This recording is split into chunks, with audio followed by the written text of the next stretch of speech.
Law of Yang is the more aggressive of the two Cathay laws. It comes with several powerful offensive spells that can wipe armoured and unarmoured targets off the map with ease. It also comes with several powerful buffs that can catapult even the most basic units into being an incredible, staunch line of spears. And of course, the only faction that can use this law so far is Cathay. Just before getting into the spells, a word from our sponsor. This video is sponsored by Opera GX. Opera GX is a browser that does everything that something like Chrome or Firefox does, but only better. Alongside all the usual things you'd expect an internet browser to do, it also comes with some great features. The GX control allows you to limit the amount of resources that Opera is using. This is great for when you're gaming or streaming, want to keep a window open, as it ensures your browser doesn't eat all your resources and slow down your machine. Just open it up and limit everything you want, and boom, smooth, buttery performance no matter how many tabs you have open.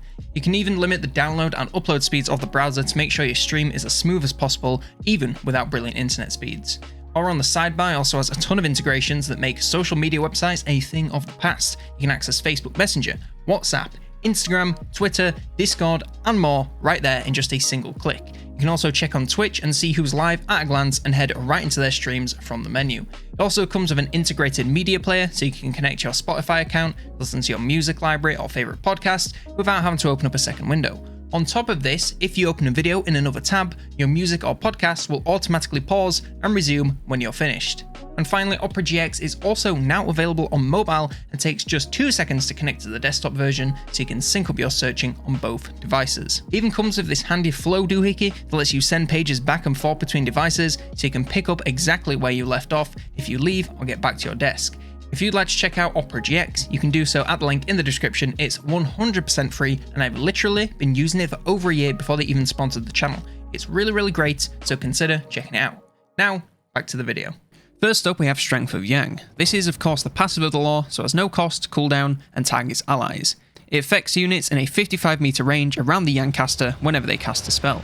It imbues them with plus 24% to base weapon and armor piercing damage for 13 seconds. Similar to the Law of Yin, these bonuses being limited to a short range means you're going to want to keep your caster in the middle of your lines to get the most value each time you cast. The effects here are actually pretty nice, especially when used on later game units, as those percentage based buffs only get better the better units you use them on.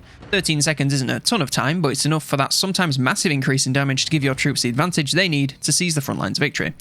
At the end of the day, it's a passive. It's a decent one, there's only so bad they can be. Our first castable spell is Jade Shield. This is a ward save spell, costs 4 winds of magic, and has a 28 second cooldown. It can all be targeted on allied units, and has a 200 meter cast range. It affects them with plus 44% damage resistance for 11 seconds. This is a massive damage reduction for such a small cost, but the catch is that tiny duration. You want to use this to protect units from a short burst of high damage, such as an enemy cast, cav charge, or heavy artillery volley.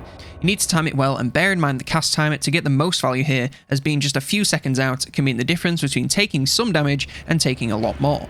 Of course, the best targets for this are whatever units are coming under the most fire. Most of the time, this is going to be your front lines or some large units getting focus fired. Just keep an eye on your troops and use this one a little more reactively than most other spells. The Overcast costs 6 winds of magic and increases the duration to 22 seconds. This doubling of the duration is excellent for increasing the potential damage decrease you can get. If you time it right, you'll be able to protect against a couple of ranged volleys and shrug off a massive amount of damage depending on the opponents. Of course, this isn't a long enough duration to get your units in, fighting, and out before it ends, but it's plenty for some units already in the front lines and taking some hits, and ignoring 40+% of damage for 22 seconds can make a huge difference in the outcome of their combat. Use this Overcast when something isn't going to benefit from just 11 seconds and needs a bit more of an extended bout of protection. Next up, we have Dragon's Breath, and this, unsurprisingly, is a breath spell. It costs 6 winds of magic and has a 30-second cooldown. It can all be targeted on the ground and has a 100 meter cast range. It deals non-armor piercing damage in a small tear shape area over 2 seconds. This is a great one for taking out groups of chaff on the enemy side, as the damage is decent but not armor piercing. This means less armored foes will go down like a stack of taters. A stack of taters you've lit on fire. The area may not be the biggest, but the damage is concentrated and hits pretty much all at once, meaning you'll almost certainly wipe out whatever low armor entities you can catch in it. Pretty straightforward how you want to use this one. Aim at some low armored infantry on the front or back lines and watch them melt. Also, be sure to avoid aiming at your own troops, as this damage has no allegiance and will hit whatever is in its path. The Overcast increases the cost to 9 winds of magic and doubles the damage. Of course, the Overcast still doesn't come with much armor piercing, so you're still going to want to save this for less armored foes to make the most of that. The Overcast is best used on targets with a lot of health or a tiny bit of armor to ensure they punch through and deal some meaningful damage without wasting the extra winds of magic when the base spell would have sufficed. You're still going to target it to hit the most enemy units possible, so as long as you do that, you aren't going to go too far wrong. Our next spell is Wall of Wind and Fire, and this is a wind spell. It costs 7 winds of magic and has a 43-second cooldown. It can only be targeted on the ground and has a cast range of 150 meters. It deals non-armor piercing damage in a medium forward-moving area of effect. This is one of those spells that can do crap loads of damage if the enemy doesn't move for the full duration, or no damage if they do. The slowly moving area will deal insane damage to less armored targets, and of course punches through physical resistance, meaning demons will feel the burn a lot. However, you want to make sure the target isn't going anywhere, as even the slowest moving units can walk out this spell mid-cast if you let them. Your best bets are infantry units already engaged in melee, as they're unlikely to go anywhere and will hopefully be in a nice straight line, so you can hit as many of them as you want. Ranged troops are also a decent target, just make sure you don't chase into them and cause them to run out of the cast, and also be careful not to hit your own lads, as they can feel the burn just as badly if you get the targeting slightly wrong. The Overcast increases the cost to 11 winds of magic and adds 6 armor piercing damage per second.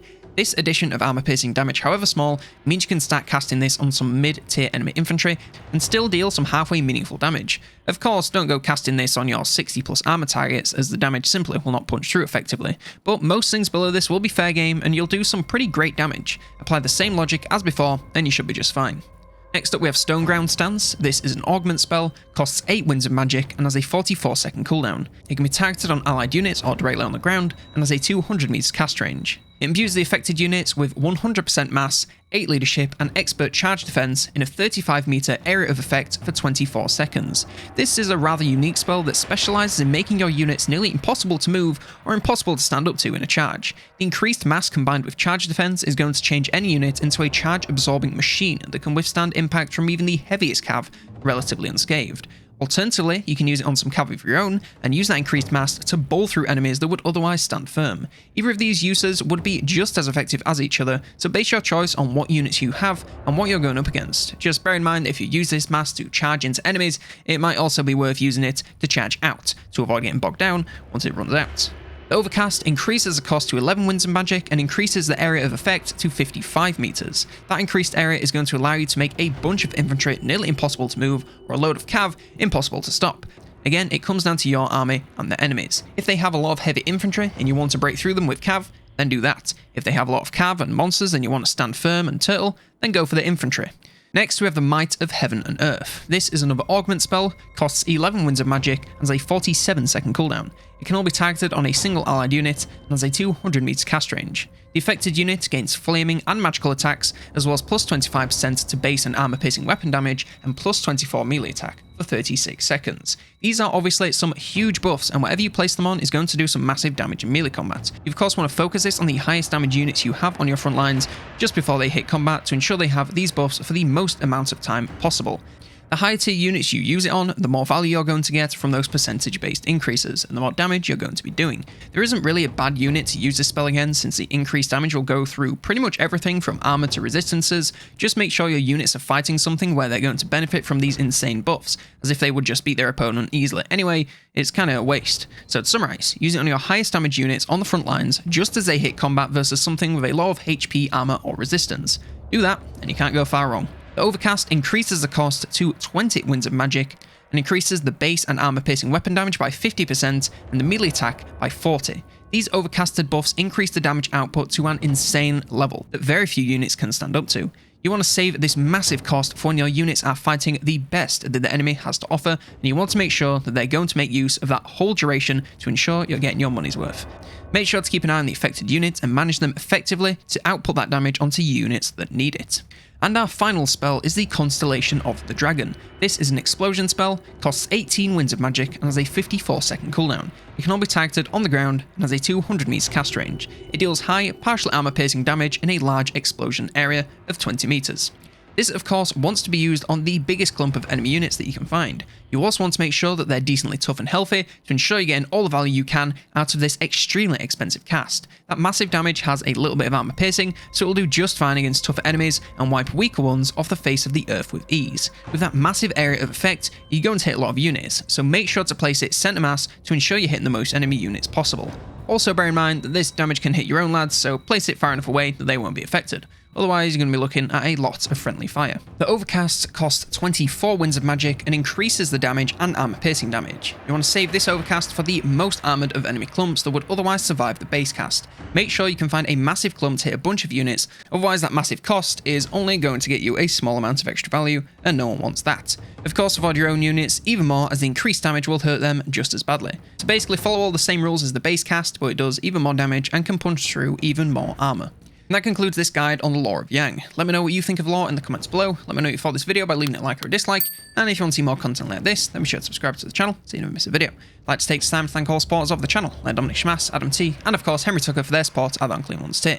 If you'd like to support the channel, you can do so here on YouTube, over on Twitch or Patreon, and get shoutouts at the end of videos just like all of these wonderful people. Huge thanks to all supporters, one final thank you for watching, and for now, I've been Colonel Damneders, and I will see you next turn.